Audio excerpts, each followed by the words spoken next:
Breaking out of the noise, Bears fans, we've got something real to dig into today. The kind of move that doesn't flash like a blockbuster wide receiver trade, but can quietly decide whether this defense grows into a complete unit on Caleb's timeline or stays one piece short when it matters most. This is Bears News Fan Report. I'm talking straight to you, one-on-one. And here's what I'm bringing in this video. I'm going to walk through who Michael Carter II really is beyond the stat line, why his profile as a high-end nickel turned him into one of the most talked-about names at the deadline, how his move changed the picture for another contender, and whether he was, or could ever realistically be, the type of player the Chicago Bears should go get to lock down the slot for the next phase of this rebuild. Stay with me until the end, because this isn't about throwing his name in a thumbnail. It's about tape, contract, scheme, and where our roster is actually heading. Let's start with us. The identity of this new Bears era is being built front to back. Caleb at quarterback, an offense with real structure instead of vibes, a locker room that finally feels aligned, and a defense reshaped with intent. Money and picks on the line, real dudes up front, length and juiced at corner, smarter bodies in the middle. You can see the shift in the numbers and in the eye test. Fewer freebies, better leverage, more drives where the opponent has to earn everything. But today's NFL attacks you in one specific place over and over: the slot.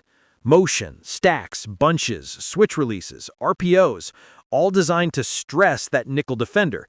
In 2025 football, your nickel isn't some extra body. He's a starting defender who happens to be listed third on the depth chart. Get that spot wrong, and coordinators bully you.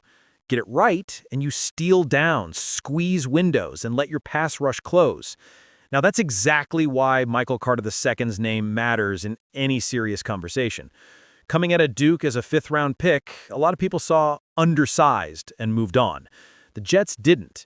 He carved out a role and built a rep the hard way. Consistent snaps, strong slot coverage, toughness in the run fit, real football IQ.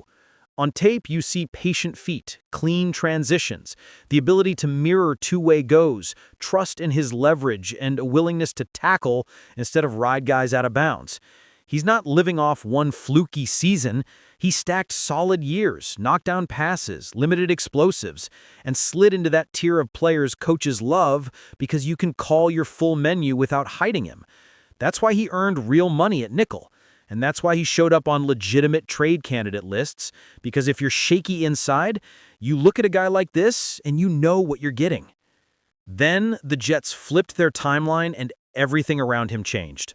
New direction at the top, star defenders move for picks, a reset on cap and core pieces. In a situation like that, a 26-year-old, well-paid nickel becomes a pivot point.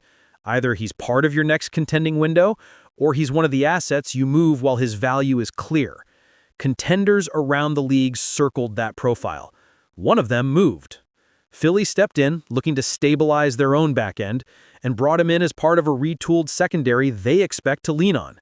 The compensation and timing told you the story.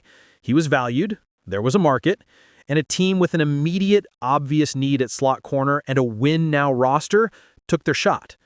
So where do the Bears fit in all this? On paper, it's easy to say, this scheme demands a real nickel.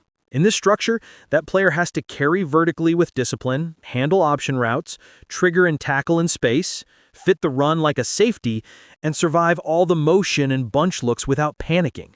That's very much in Michael Carter II's wheelhouse. Putting that type of player behind a growing front and next to ascending outside corners is exactly how you quietly upgrade from improving to complete. So no, connecting his name to Chicago isn't crazy.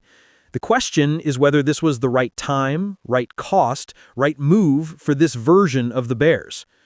Roster building is not fantasy mode. It's trade-offs. And here, our front office has to juggle three things: picks, cap, and belief in our own room. On picks, Brad Poles has earned some benefit of the doubt by not panic spending premium capital. With Caleb on a rookie deal, your edge comes from stacking strong drafts, not from spraying day two picks at every interesting name. You still need long-term help at tackle, defensive line depth, weaponry, and you want flexibility to strike if a true difference maker shakes loose. Michael Carter II is a good player, but he's not a clear-out-the-vault guy. The price that another contender paid landed in that respectable range, not insanity, which lines up with the idea that he's a strong piece, not a franchise changer. On the cap, his deal reflects his status as one of the better nickels in the league. That's not a knock. He earned it. But for the Bears, every big ticket has to be stacked on top of a clear vision. Where do you want your premium dollars? Edge, elite coverage outside, offensive line, weapons for Caleb, your true blue-chip spots. If you believe in your scouting and development at DB, and the recent track record is trending there, then taking on top-end nickel money only makes sense if he's clearly above what you can build and keep in-house.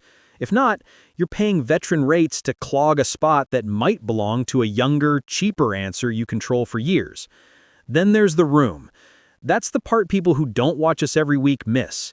This is no longer a patchwork secondary. You've got length and ball skills on the outside, interchangeable pieces with real traits, and a coaching staff that has cleaned up leverage and tackling. You've got guys who can bump inside situationally. You've got safeties who can help on patterns. And you've got a front that, as it grows, will make the back end's life easier. Bringing in Michael Carter II wouldn't just be quietly adding depth. It'd be sending a message. We don't think our nickel options are good enough.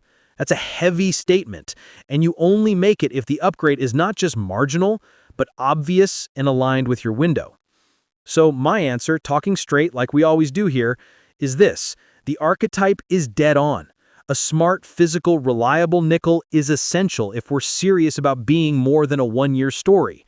This specific shot at this cost with this contract and this stage of our build wasn't the one to force. Another team with a more urgent need and a different roster curve stepped in. The Bears stayed disciplined, kept their picks, kept their flexibility, and stayed committed to seeing what this secondary can become without ripping it up for a move that's more nice than necessary. But the conversation itself is important because it exposes the standard we should be holding this defense to. The league is attacking hashes and seams. Every step forward this Bears unit takes, offenses will test that nickel over and over. 3rd and 4 option routes, red zone crossers, quick game from stacks. That means our front office has to keep that spot circled.